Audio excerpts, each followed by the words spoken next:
Um trabalhador ou uma trabalhadora que ganha um salário mínimo mensal leve 19 anos para receber o equivalente a que um super rico recebe em um único mês. E não adianta subir o vidro do automóvel de luxo para não ver nossos irmãos que se amontoam debaixo dos viadutos, carentes de tudo. A realidade salta aos olhos em cada esquina. Minhas amigas e meus amigos, é inaceitável que continuemos a conviver com o preconceito, a discriminação e o racismo. Somos um povo de muitas cores e todas devem ter os mesmos direitos e oportunidades. Ninguém será cidadão ou cidadã de segunda classe. Ninguém terá mais ou menos amparo do Estado. Ninguém será obrigado a enfrentar mais ou menos obstáculos apenas pela cor da sua pele. Por isso, estamos recriando o Ministério da Igualdade Racial para enterrar a trágica herança do nosso passado escravista. Os povos indígenas precisam ter suas terras demarcadas e livres das ameaças das atividades econômicas ilegais e predatórias. Precisam ter sua cultura preservada, sua dignidade respeitada e sua sustentabilidade garantida. Eles não são obstáculo ao desenvolvimento, são guardiões de nossos rios e florestas e parte fundamental da nossa grandeza enquanto nação. Por isso, estamos criando o Ministério dos Povos Indígenas para combater 500 anos de desigualdade. Não podemos continuar a conviver com a odiosa pressão imposta às mulheres, submetidas diariamente à violência nas ruas e dentro de suas próprias casas. É inadmissível que continue a receber salários inferiores aos dos homens, quando no exercício de uma mesma função, elas precisam conquistar cada vez mais espaço nas instâncias decisórias deste país, na política, na economia, em todas as áreas estratégicas.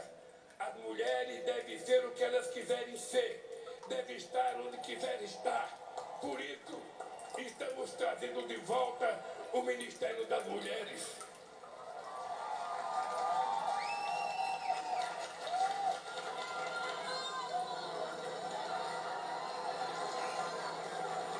Foi para combater a desigualdade e suas sequelas que nós vencemos a eleição. E esta será a grande marca do nosso governo. Dessa luta fundamental surgirá um país transformado, um país grande e próspero, forte e justo, um país de todos, por todos e para todos, um país generoso e solidário, que não deixará ninguém para trás. Minhas queridas companheiras e meus queridos companheiros, reassumo o compromisso de cuidar de todos os brasileiros e brasileiras, sobretudo daqueles que mais necessitam, de acabar outra vez com a fome neste país, de tirar o pobre da fila do osso para colocá-lo novamente no orçamento da União. Temos um imenso legado ainda vivido na memória de cada brasileiro e cada brasileira, beneficiário ou não das políticas públicas que fizeram uma revolução neste país. Mas não nos interessa viver do passado.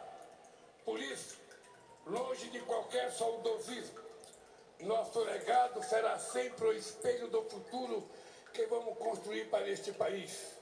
Em nossos governos, o Brasil conciliou crescimento econômico recorde com a maior inclusão social da história e se tornou a sexta maior economia do mundo, ao mesmo tempo em que 36 milhões de brasileiros e brasileiras saíram da extrema pobreza.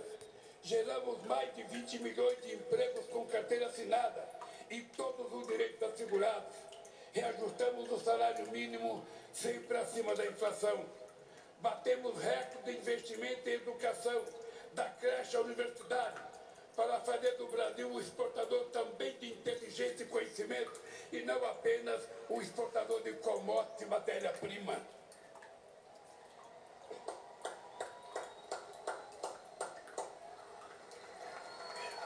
Nós, mais que dobramos o número de estudantes no ensino superior e abrimos a porta das universidades para a juventude pobre deste país, jovens brancos, negros e indígenas, para que o diploma universitário era um sonho inalcançável, tornarem-se doutores. Combatemos um dos grandes focos de desigualdade, o acesso à saúde, porque o direito à vida não pode ser refém da quantidade de dinheiro que se tem no banco.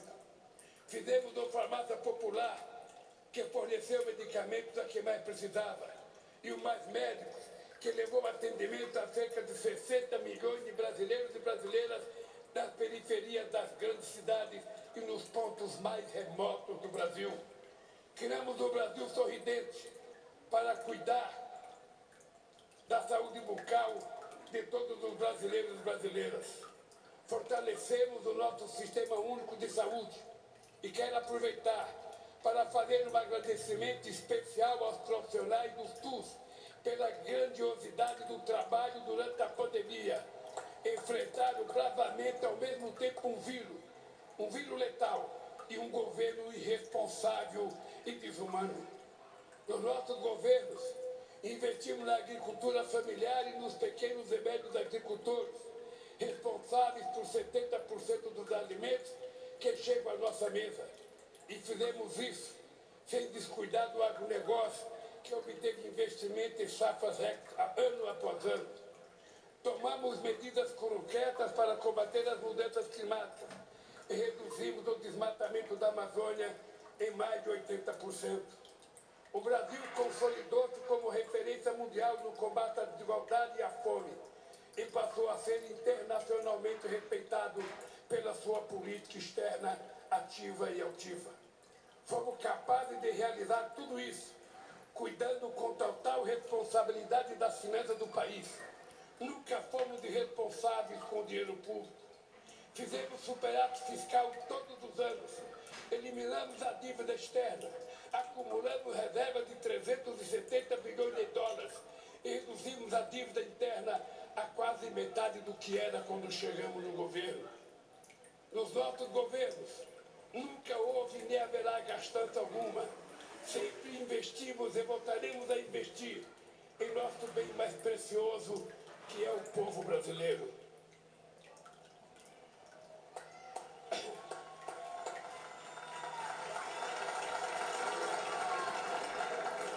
Infelizmente, muito do que construímos em 13 anos foi destruído em menos da metade desse tempo. Primeiro, pelo golpe contra a presidenta Dilma em 2016. E, na sequência, pelos 4 anos de um governo de destruição nacional, cujo legado a história jamais perdoará. 700 mil brasileiros e brasileiras mortos pelo Covid-19, 125 milhões sofrendo algum grau de insegurança alimentar, de moderada a muito grave, e 33 milhões passando fome. Esses são apenas alguns números, que na verdade não são apenas números, estatísticas, indicadores. São pessoas, homens, mulheres e crianças, vítimas de um desgoverno, afinal derrotado pelo povo no histórico 30 de outubro de 2022. Isso.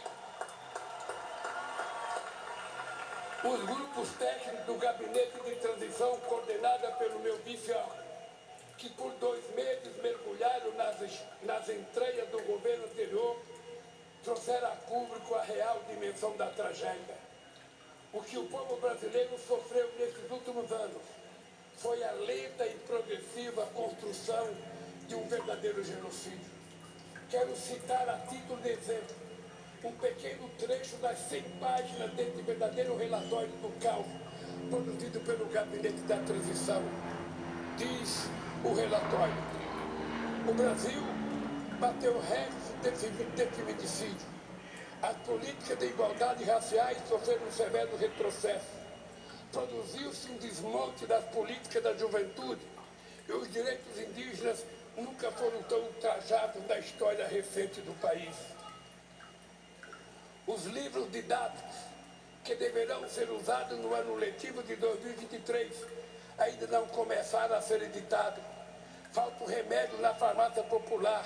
Não há estoque de vacinas para o enfrentamento das novas variantes da Covid-19. Faltam recursos para a compra de merenda escolar. As universidades corriam o risco de não concluir o ano letivo.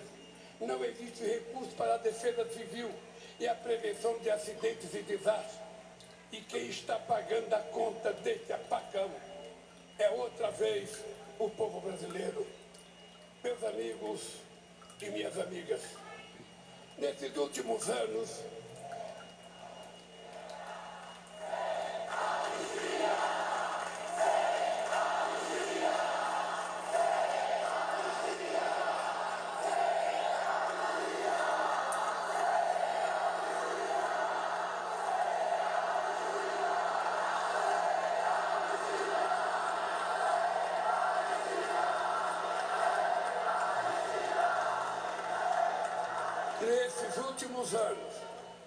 vivemos sem dúvida um dos piores períodos da nossa história. Uma era de sombras, de incertezas e de muito sofrimento. Mas esse pesadelo chegou ao fim pelo voto soberano na eleição mais importante desde a redemocratização do país. Uma eleição que demonstrou o compromisso do povo brasileiro com a democracia e suas instituições. Essa extraordinária vitória da democracia nos obriga a olhar para frente, a esquecer nossas diferenças, que são muito menores que aquilo que nos une para sempre. O amor pelo Brasil e a fé inquebrantável em nosso povo. Agora é hora de reacendermos a chama da esperança, da solidariedade e do amor ao próximo.